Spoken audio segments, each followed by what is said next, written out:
And we should continue to invest in renewable energies, but right now they're not affordable. But unfortunately, our president's advice was, let's raise the price of oil and coal so that the renewable energies can compete. That's not a sensible or logical way that'll help any of us when it comes to paying bills, expanding jobs, or putting people back to work. So I support, yes, drilling in Anwar. Thank you. Mr. Lowry, 1 minute. Do you support drilling in Anwar? I think I answered that in the previous question. Of course I would love to drill in Anwar. I'd like to drill anywhere on our continental United States. Anywhere it's our oil, we should be drilling it. But you have to look at this as a cohesive, collective plan. If we look at the nukes, we have 104 of them, nuclear power plants in our country right now that is providing about 20% of our electricity. If we could, over the next 15 to 18 years, open another 104, that would be 40% of our current electric needs. That's something we need to do. What about the coal? Why is the EPA not allowing us to open up any coal power plants when actually one coal power plant is opening up every week in China? Now, if this was the globe, China's just on the other side. It's the same air. But why are we putting a harness on our economy? Why are we taking that burden upon us economically when the rest of the world is exploiting every other energy resource? We all want a green planet. We all want a better home for our children. But only one country should not be paying the price. So we have to look at this from a practical perspective, a common sense perspective. Let's look at all the options.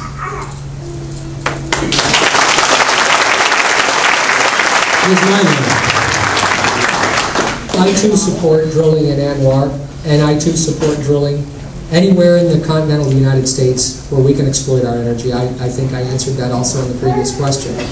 But again, I must reiterate that we must continue to explore and give incentives for companies, private companies, to invest. And incentives can be given. We don't have to take money from the people to give to industry or to give to businesses. We can give tax credits where when you develop a technology, when you develop something that can compete in the open market with private business, you then get the tax benefit for investing in the technology. That tax credits do not take money out of our pockets. They encourage private enterprise to invest private money and create new wealth. And that's the only way we're going to do it. We're not going to do it through subsidy. We're not going to do it through wealth redistribution. We're going to do it through private investment. It's keeping the economy private that will keep us free. And this is how we're going to do it with energy. This is how we'll solve it.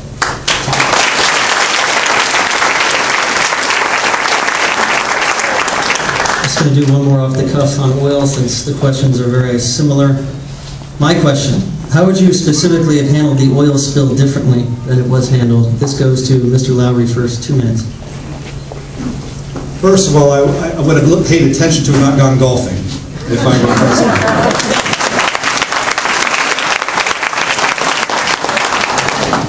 It was a disaster. It was horrific, loss of life.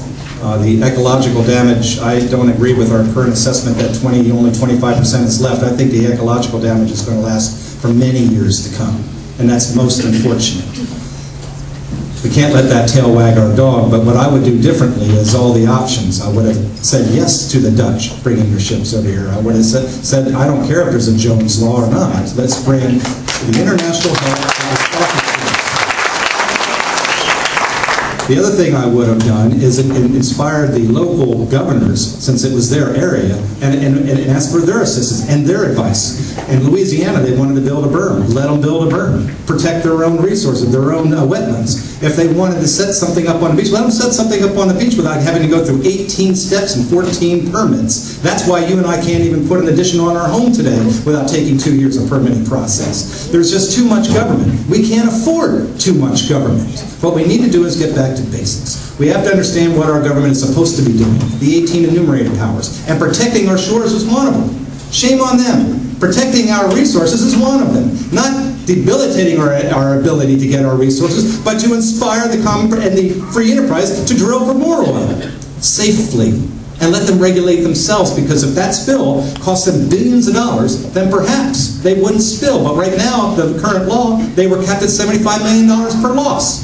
Well, why don't we put them into a private insurance pool that if they spill another drop, that they have to pay the premium, just like you in a car. If you have too many accidents, what happens to your premium? It goes through the roof. They can self-regulate themselves without the government getting involved. When the government gets involved, there's just too much corruption, there's too much graft and greed. And through a politician's vote, that's why we have the spills that we have today. And time.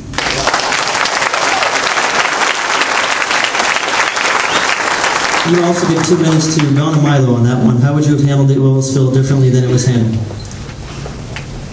Well, I think that I wouldn't have a chief of staff that says that no good crisis should go to waste. That I think would go I truly do believe that they could have acted sooner and chose consciously not to, because they know that they can tug at our heartstrings when we see little birds and ducks and pelicans with oil on their feathers. So I did a little research right after it happened. In fact, I think I wrote a blog on my website right after it happened that why weren't they collecting the oil? Oil and water does not mix. Oil floats right to the top. One Norwegian tanker that I happened to read about, the Knock Nevis, it's the name of the boat, you can go home and Google it. It holds 4.1 million barrels of oil, which is 172.2 million gallons.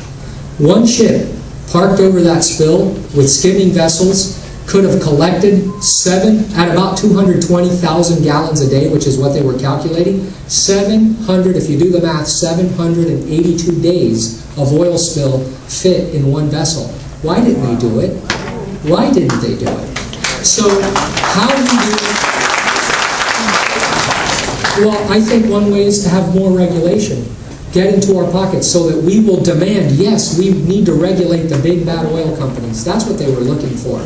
And I believe that we as a nation, we know what's right. We know how to run our businesses. We don't need government regulation telling us how to run our businesses. We need to get out of the way.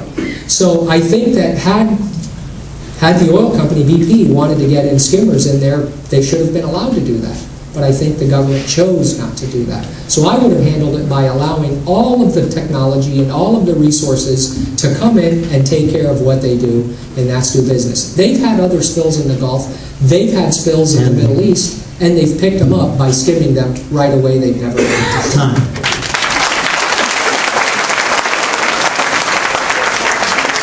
Ms. Harrington, I'm going to give you 2 minutes also. How would you have handled the oil spill differently than it was handled?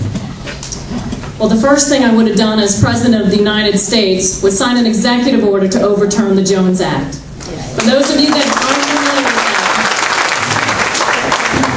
that, we had several nations call us in the first week offering to bring over supertankers, and our president denied it. So many of us will say, well, it has to do with unions. And I would agree with that as well. But as a leader, he did not act like a leader. Our Governor Jindal of Louisiana showed more couth, more strength, and more willingness to do something than our President of the United States. I also, as your Congresswoman, I wouldn't have did what Debbie Wasserman Schultz did. Used it as an I told you so moment. When she was in the legislation for Florida, she said she was opposed to offshore oil drilling. So instead of showing leadership both by our President and our current Congresswoman to stand up and to do the right thing and show that they have the ability to react to solve the problem, they used it as a moment to beat up on a company like BP, which many American people work for. Many teachers' union salaries are tied into the retirement plans of a company like that. Leadership would have come together, realized there was a problem, worked together with BP, and solved the problem. But instead, all this administration continues to do, as they did in the oil spill, was point the finger and put blame, and not show leadership by going down to the Gulf, but taking a vacation in Maine. Instead, he should take his family to show we are united as a country. We stand by the people in the Gulf Coast. Thank you.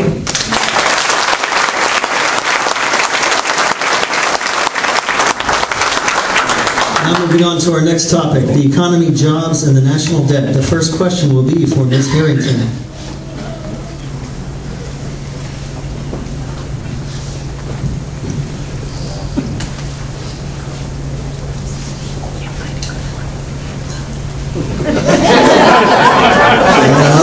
something good in there. But... Okay. Our nation is in a very critical financial crisis.